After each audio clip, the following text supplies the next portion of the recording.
Pemirsa, pernyataan Ketua Majelis Tinggi Partai Demokrat Susilo Bambang Yudhoyono mengenai matahari kembar menimbulkan sejumlah spekulasi. Saat itu SBY di hadapan para kader Partai Demokrat mengingatkan bahwa hanya ada satu matahari dalam kepemimpinan sebuah partai politik dan pemerintahan.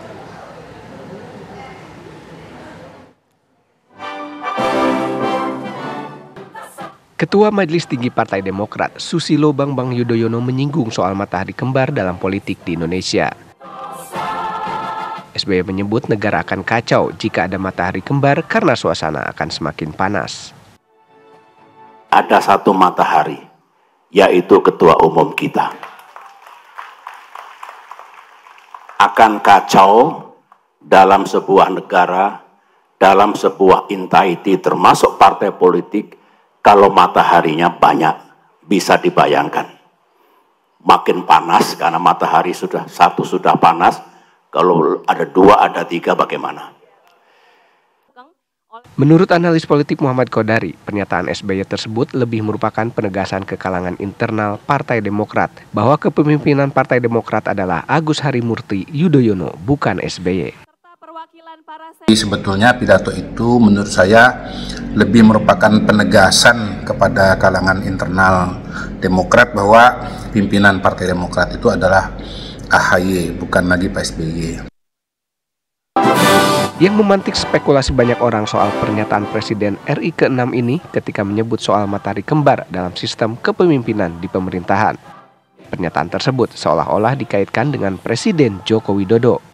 Padahal menurut analis politik Adi Prayitno, sebenarnya dalam konteks bernegara, pernyataan SBY tersebut menegaskan bahwa hanyalah satu Prabowo Subianto yang menjadi pemimpin, bukan yang lain. Kemudian seakan-akan ingin dikait-kaitkan dengan setelah Jokowi tak lagi jadi presiden. Karena ada kesan, ada dugaan, dan ada tudingan bahwa setelah Jokowi tak lagi jadi presiden, seakan-akan pengaruh Jokowi itu ingin terus dipertahankan dengan cara apapun.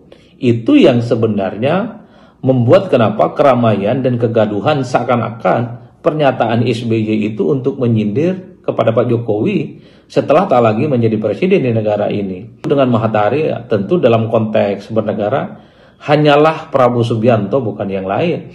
Jadi orang-orang yang tak lagi menjabat, orang-orang yang tak lagi jadi presiden, orang-orang yang tak lagi berpengaruh dan tak lagi menjadi pejabat publik, jangan lagi ada upaya-upaya misalnya ikut serta, apalagi ikut campur dalam urusan berbangsa dan bernegara. Cukup hanya Prabowo Subianto, the one and only, yang menjadi satu-satunya matahari yang mengorkestrasi urusan kepentingan bangsa dan negara. Pernyataan Susilo Bambang Yudhoyono juga menjadi sebuah peringatan yang disampaikan kepada kader Partai Demokrat untuk mengenang prahara yang sempat menerpa partai berlambang Mercy tersebut. Saat itu, ada upaya pengambil alihan partai sehingga mengancam eksistensi Partai Demokrat. Dari Jakarta, tim TV One mengabarkan. Syarif Hasan, Bapak Andi Malarangeng, Ibu Sri Sumaryati Budiye Santoso.